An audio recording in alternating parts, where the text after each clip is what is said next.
दोस्तों, आज मैं आपको एक ऐसी घटना से रूबरू करवाना चाहती हूँ जिसने मेरी ज़िंदगी बदल कर रख दी है। ये घटना सन 2022 की है, जब मैं सीए की तैयारी कर रही थी। मैं वैसे तो सीए के एग्ज़ाम पिछले 3 साल से दे रही थी, लेकिन शायद मेरी किस्मत को सीए बनना लिखा नहीं था, इसलिए मैं पिछले 2 साल से फेल हो रही थी, जिस वजह से मेरे घर वालों का दबाव अब मुझ पर बढ़ता जा रहा था, जिस वजह से मैं काफ़ी परेशान रहने लगी। अब मेरा मन पढ़ाई से बिल्कुल हट चुका था। अब तो मेरे मन में केवल एक ही ख्याल आता था कि मैं किसी तरह अपने आप को ख़त्म कर लूं। इस बात पर मेरा ध्यान कुछ ज़्यादा ही रहने लगा, और जब मैं क्लास ख़त्म करके घर पर पहुंचती तो मम्मी पापा के ताने सुनने को मिलते कि आगे मैम साहब। तो दोस्तों, इस तरह के ताने सुन सुनकर मैं काफ़ी परेशान हो चुकी थी। फिर एक दिन मैंने ये फैसला कर लिया कि मेरा जीना बेकार है, तो क्यों ना मैं अपने आप को ख़त्म कर लूं। और इसलिए मैं सुबह जल्दी उठी और मंदिर जाकर माथा टेका और मम्मी पापा के चरण छुए और प्यारी सी मुस्कुराहट से बोली, पापा मम्मी, अब आपको मुझसे कोई शिकायत नहीं मिलेगी।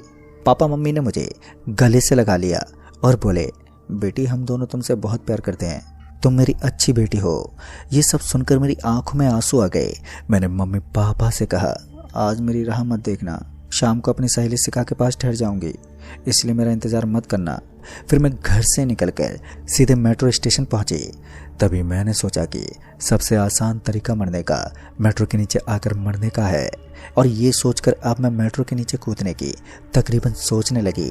मैं मेट्रो स्टेशन पर बैठकर ये सब सोच ही रही थी कि मैं मर जाऊंगी तो मम्मी पापा का क्या होगा, क्या मैं जो करने वाली हूँ ये सब सही है या गलत। ये सब बातें मेरे दिमाग में घूम ही रही थी कि तभी अचानक मेरे पास एक लड़का आकर बोला, देखो, जो तुम सोच रही हो वो बहुत ही गलत है। उसकी ये बात सुनकर तो मेरे पैरों तले ज़मीन खिसक गई। मैंने उसकी तरफ हैरानी से देखा और बोली, तुम कौन हो और मैं क्या सोच रही हूँ, तुम ये कैसे बोल सकते हो। तभी उस लड़के ने मुस्कुराते बोला, तुम डरो मत, आज तुम जो सोच रही हो एक दिन मैंने भी इसे करके देख लिया था, जिसका पछतावा अब मुझे हो रहा है। काश ये गलत कदम मैंने नहीं उठाया होता तो आज मेरे मम्मी पापा पागल नहीं हुए होते। ये बात उस लड़के के मुंह से सुनकर मैं काफ़ी डर गई और बोली, तुम ये क्या बोल रहे हो, आखिर तुमने ऐसा क्या कर दिया जिसके वजह से तुम्हारे मम्मी पापा पागल हो गए हैं। फिर उस लड़के ने मुस्कुराते बोला, एक काम करो, अभी तुम जो भी करने जा रही हो अभी मत करो, कल तुम दोबारा यहाँ आना, मैं तुम्हें यहीं मिलूंगा, फिर तुम्हें सारी बात बता दूंगा। अभी तुम घर जाओ और मम्मी पापा के साथ समय बिताओ। लड़के की ये बात सुनकर पता नहीं मुझे क्या हो गया, मैं उसकी बातों में आ गई और मेट्रो स्टेशन से सीधे घर आ गई। और घर पहुंचकर मम्मी पापा के गले लगकर बोली, मेरे अच्छे मम्मी पापा, मैं आपसे दूर नहीं रह सकती। अब मैं कल सुबह का बेसब्री से इंतज़ार करने लगी। अब तो मेरे लिए हर एक पल पहाड़ की तरह लगने लगा था कि कल सुबह कब होगी, और आखिर मैं उस लड़के की बातों में क्यों आ गई। आखिर कौन था वो लड़का, और आखिर मुझे मरने से क्यों रोक रहा है। आखिर मेरे मन की बात वो कैसे जान गया। इन सब बातों को लेकर मैं काफ़ी परेशान हो रही थी। अब तो मुझे कल सुबह का इंतज़ार था, कल सुबह हो और फिर मैं उस लड़के से मिलूं। जब सुबह हुई तो मम्मी ने मेरे लिए बड़े प्यार से नाश्ता अपने हाथों से खिलाया, और पापा ने 500 रुपये देते हुए कहा, बेटा, अच्छे से पढ़ाई करना। मम्मी पापा का ये प्यार देखकर मेरी आंखों में फिर से आंसू आ गए, और ये सोचने लगी कि मैं तो मरने जा रही हूँ और मेरे मम्मी पापा तो मुझसे इतना प्यार करते हैं। फिर मैंने सोचा ये तो बस कुछ समय की बात होगी, फिर कुछ दिनों के बाद मम्मी पापा की जिद्दी फिर से उसी तरह की हो जाएगी। वे भूल जाएंगे कि उनकी भी कोई बेटी भी थी। ये सोचकर मैं फिर से आत्महत्या करने के लिए मेट्रो स्टेशन पहुंची। वहां पहुंचकर मैं मेट्रो ट्रेन का इंतज़ार करने लगी। तभी मुझे एक मेट्रो ट्रेन आती दिखी। मैंने सोचा क्यों ना मेट्रो के आगे कूद जाऊं। जैसे मैंने अपना कदम बढ़ाया वैसे ही मेरा कदम मानो जम सा गया। मेरा कदम अपनी जगह से हिल नहीं पा रहा था। मैंने बहुत ही कोशिश की, लेकिन मेरे कदम ने मुझे रोके रखा। अब मेट्रो ट्रेन वहाँ से निकल गई।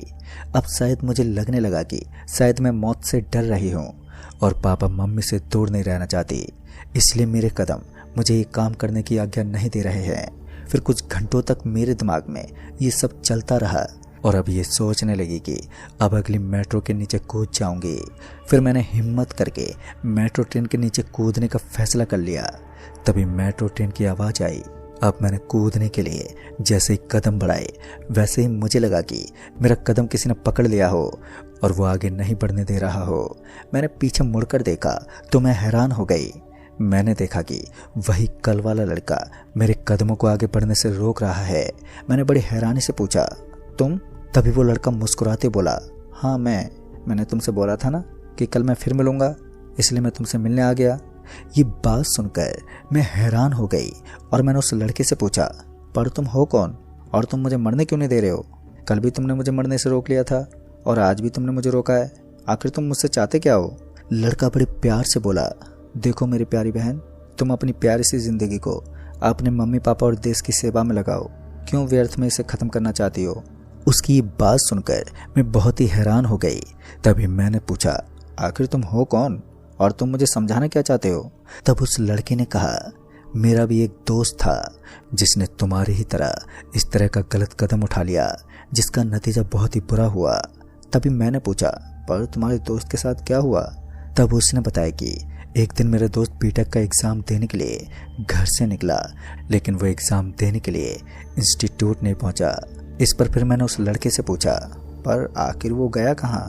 फिर उस लड़के ने बताया कि जब वो एग्ज़ाम देने जा रहा था तब उसने अपने मम्मी पापा से 500 रुपये मांगे। इस पर उसके मम्मी पापा ने उसे बहुत डांटा और बोला, इस बार अच्छे नंबर से पास नहीं हुआ तो तुम्हें चाय की दुकान पर बैठा दूंगा, फिर बेचते रहना चाय और समोसे, और अपने बच्चों को भी यही सिखाना। वो अपने माता पिता के ताने से काफ़ी परेशान हो गया था, इसलिए उसने फैसला किया कि अब वो माता पिता को और परेशान नहीं करेगा। फिर अगले ही सुबह जब उसके माता पिता के पास इंस्टीट्यूट से फ़ोन आया, अभी वो लड़का ये सब बता ही रहा था कि तभी अचानक ही प्रिया आ गई, जो कि मेरी सबसे अच्छी सहेली थी। उसने मेरे पास आकर पूछा, आज तुम कॉलेज क्यों नहीं गई और तुम यहाँ पर क्या कर रही हो? मैंने किसी तरह बहाना बनाया और बोली, वो मेरी मौसी आई थी ना, उन्हीं को मेट्रो स्टेशन छोड़ने आई थी। तभी मेरी नज़र उस लड़के पर पड़ी, पर उस लड़के ने इशारे से मुझे समझाया कि कल वो दोबारा यहीं पर मिलेगा। अब हम दोनों सहेली मेट्रो स्टेशन से बाहर की तरफ निकले और अपने अपने घर की ओर चल दिए। मैं घर पहुंचकर दोबारा यही सोचने लगी कि आखिर वो लड़का है कौन और मुझे क्यों रोक रहा है, आखिर उसके दोस्त के साथ क्या हुआ था। यही सब बातें मेरे दिमाग में घूम रही थी।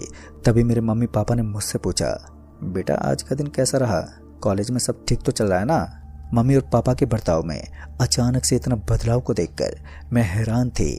मुझे विश्वास नहीं हो पा रहा था कि यही मेरे मम्मी पापा हैं जो एक दिन मुझे ताने मारते थे और आज इतना प्यार दिखा रहे हैं। मुझे कुछ भी समझ में नहीं आ रहा था कि ये सब हो क्या रहा है। एक तरफ मम्मी पापा के बर्ताव में बदलाव था तो दूसरी ओर वो लड़का मुझे मरने से रोक रहा था। अगली सुबह मम्मी पापा ने मुझे प्यार से जगाया और बोला, बेटा आज टाइम से घर आ जाना और शाम को हम सब बाहर डिनर करेंगे। पापा मम्मी की बात सुनकर मैं अपने आप को रोक नहीं पाई और मम्मी के गले लगकर रोने लगी। मैं सोचने लगी कि जो मैं करने जा रही हूँ शायद वो ठीक नहीं है, लेकिन फिर मैं ये सोचने लगी कि शायद ये सब कुछ दिनों की बात होगी। फिर से मम्मी पापा मुझे ताने मारना शुरू कर देंगे और ये सोचकर मैं अपने फैसले पर कायम रही और फिर उसके बाद मेट्रो स्टेशन की ओर चल दी। मैं अभी मेट्रो स्टेशन के अंदर जा ही रही थी कि अचानक ही दो लोग जो कि पति पत्नी लग रहे थे मेरे पास आकर बोलने लगे, बेटी मेरा बेटा अभी तक घर नहीं पहुंचा है और अभी तक हम उसका इंतज़ार कर रहे हैं। यहाँ के गार्ड हम दोनों को अंदर नहीं जाने दे रहे हैं। बेटी तुम अंदर जाकर मेरे बेटे को बोल दो कि तुम्हारे मम्मी पापा गेट पर इंतज़ार कर रहे हैं। उनकी आंखों में आंसू देखकर मैं अपने आप को रोक नहीं पाई और मैं भी रोते हुए उनको बोली, आप परेशान मत होइए, आपका बेटा आ जाएगा, मैं उसको लेकर आती हूँ। तभी कुछ गार्ड मेरे पास आकर बोले, मैडम आप जाइए यहाँ से, इनका तो रोज का काम है। फिर मैंने किसी तरह अपने आप को संभाला और मेट्रो की तरफ चल दी, लेकिन मेरी आंखों ही आंखों में उन दोनों माता पिता का चेहरा अब घूमने लगा था कि वो किस तरह मेरे पास आकर हाथ जोड़कर मुझे बोल रहे थे कि बेटी मेरे बेटे से मिलवा दो। काश मैं कुछ ऐसा कर पाती जिससे कि उन दोनों की मदद हो जाती। अब तो मेरे दिमाग में ये भी ख्याल आने लगे, अगर मैं भी मर जाऊंगी तो मेरे मम्मी पापा की हालत शायद इन जैसी हो जाएगी। मैं मेट्रो स्टेशन पर पहुंचकर सर पर हाथ रखकर सोच रही थी कि अचानक ही ट्रेन मेरे ओर आने लगी। वो मेट्रो मेरे सामने आकर रुक गई और मैंने देखा फिर से वही लड़का उस मेट्रो ट्रेन से उतरा और मुझसे पूछने लगा, आखिर तुम नहीं मानी, आ ही गई मरने के लिए? ये बात सुनकर मैं काफ़ी डर गई। आखिर ये सब मेरे साथ आखिर क्यों हो रहा है। मैंने उससे पूछा, पर आप हो कौन और मेरे बारे में इतना सब कैसे जानते हो? तभी उसने मुस्कुराते हुए जवाब दिया, मैं रवि हूँ, पर शायद तुम मुझे नहीं जानती, लेकिन तुम्हारे मम्मी पापा मुझे अच्छे से जानते हैं। लेकिन तुम ये बताओ, आज भी तुम मरने के लिए क्यों आ गई? मैंने तुम्हें समझाया था ना कि ज़िंदगी अनमोल है, इसे ऐसे व्यर्थ में क्यों गंवा रही हो? तुमने कभी सोचा कि तुम्हारे मरने के बाद तुम्हारे माता पिता की हालत ठीक मेट्रो स्टेशन के बाहर उस माता पिता की तरह हो जाएगी? यही गलती उसके बेटे ने भी की थी, जिसकी सज़ा उन दोनों माता पिता को मिल रही है। मैं उसकी बातों को सुनकर एकदम से हैरान रह गई और बोली, आखिर उसके बेटे ने ऐसा क्या किया? तभी उस लड़के ने बताया कि उसका बेटा मेरा दोस्त था, जिसके बारे में मैंने तुम्हें कल बताया था। जब मेरा दोस्त इंस्टीट्यूट नहीं पहुंचा तो वहां से उसके माता पिता के पास फ़ोन आया कि आपका बेटा इंस्टीट्यूट नहीं आया है, उसे जल्दी से भेज दीजिए, एग्ज़ाम का टाइम निकला जा रहा है। यह सुनकर उसके माता पिता ने अपने बेटे को फ़ोन किया और उसे डांटने लगे कि अभी तक एग्ज़ाम देने क्यों नहीं गया, हमेशा की तरह इस बार भी तू फेल हुआ तो सचमुच मैं इस बार भी चाय की दुकान पर बैठा दूंगा। पर मेरे दोस्त ने बड़े ही प्यार से अपने पापा को बोल दिया कि पापा, अब आपको मुझसे कोई शिकायत नहीं मिलेगी, बस आप अपना मम्मी और मेरी प्यारी बहन का ध्यान रखिएगा। आज तक जो भी मुझसे गलती हुई है उसके लिए आप मुझे माफ़ कर देना। और फिर इतना बोलकर उसने अपना फ़ोन बंद कर दिया।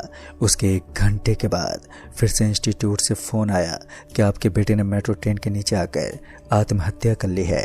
और फिर जब उसके माता पिता ने मेट्रो स्टेशन के पास जाकर देखा तो सच में मेरे दोस्त ने आत्महत्या कर ली थी, जिस वजह से उसके माता पिता पागल हो गए हैं।